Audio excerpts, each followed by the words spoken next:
कुछ घटनाएं समझ में तब आती हैं जब सब कुछ खत्म हो चुका होता है। आज सुनिए चंडीगढ़ की एक सच्ची घटना पर आधारित कहानी, जहां हर रात 10:08 पर एक दस्तक, चमेली की तेज खुशबू और लाल साड़ी की परछाई किसी परिवार का पीछा नहीं छोड़ती। रिया और आरव मां मालती आंटी के साथ सेक्टर 22 की एक पुरानी कोठी में रहते थे। रिया की शादी की बातें चल रही थीं, आखिरकार उसे आदित्य पसंद आया। आदित्य नरम दिल था, पर उसके पिता बहुत सख्त मान्यताओं वाले। बात बात में दोष और प्रायश्चित की शर्तें रखीं, मालती आंटी भड़क गईं और रिश्ता वहीं टूट गया। उसी शाम मंदिर में भारी घंटा गिर पड़ा, आदित्य के पिता बेहोश, रात होने से पहले आदित्य भी बाइक हादसे में चला गया। 2 चिताएं एक ही दिन। रिया का घर खामोश, पर मन में एक कड़वा डर, शुक्र है रिश्ता जुड़ा नहीं था। समय खिंचकर आगे बढ़ा। रिया की शादी किसी और से हो गई। पर शादी के तीसरे ही दिन रिया की तबीयत बिगड़ी, रिपोर्टें सामान्य, हालत असामान्य, खून जैसे बनना बंद, आंखों के नीचे काली लकीरें, शरीर सूखता हुआ।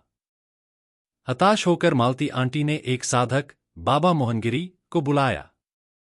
बाबा ने घर की हवा बदलवाई, धूप इत्र बंद, रात 10 के बाद खिड़की बंद, दरवाजे पर पीला धागा और हल्दी चावल।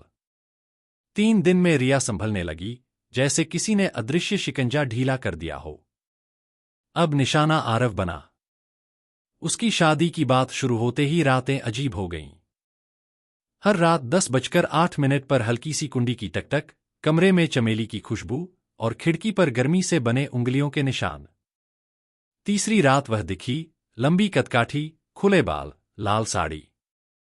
चेहरा सुंदर, पर आंखें जैसे भाव से खाली। आरव जर।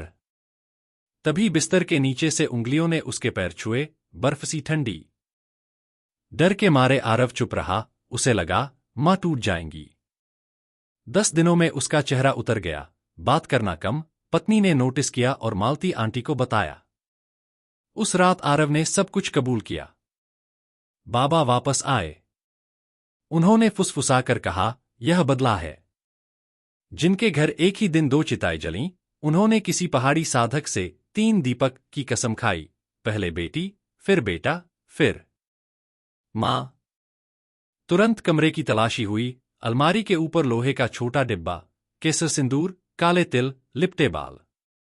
और बिस्तर के ठीक नीचे फर्श की टाइल ढीली मिली, अंदर उल्टा दबा मिट्टी का छोटा घड़ा, भींगी राख, कच्ची हड्डियां और आरवमा की फोटो, आंखों पर लाल बिंदु। बाबा बोले, अभी, इसी वक्त, श्मशान। इसे जलाने से पहले पानी और नमक। घड़ा जब नमक से भिगोया गया, जैसे अंदर से कोई कराह निकली, जैसे बांधा हुआ वादा टूट रहा हो। वापस लौटे, रात के 2:30। कमरे में शांति थी। फिर भी ठीक 3 बजे के पास आखिरी बार चमेली की खुशबू उठी।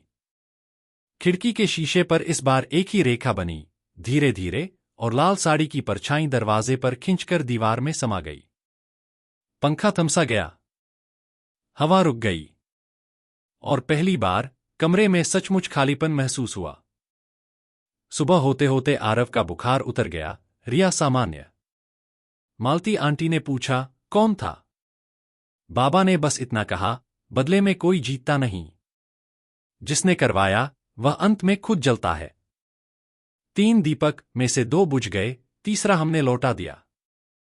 कहानी खत्म होनी चाहिए थी, पर बारिश की रातों में आज भी उसी खिड़की का शीशा धुंधला हो जाता है। और कभी-कभी ठीक 10:08 पर बाहर से कोई एक लंबी रेखा खींच देता है, जैसे कहता हो, मैं रास्ता भूलती नहीं। अगर ये कहानी आपकी रूह तक पहुंची, लाइक की एक टक छोड़िए। कमेंट में बताइए, क्या आपने कभी खुशबू से किसी की मौजूदगी महसूस की है? और ऐसी सच्ची घटनाओं पर आधारित डरावनी कहानियों के लिए सब्सक्राइब कीजिए, बेल आइकॉन दबाकर ऑल चुनिए, ताकि अगली 10:08 की दस्तक आपसे मिस न हो।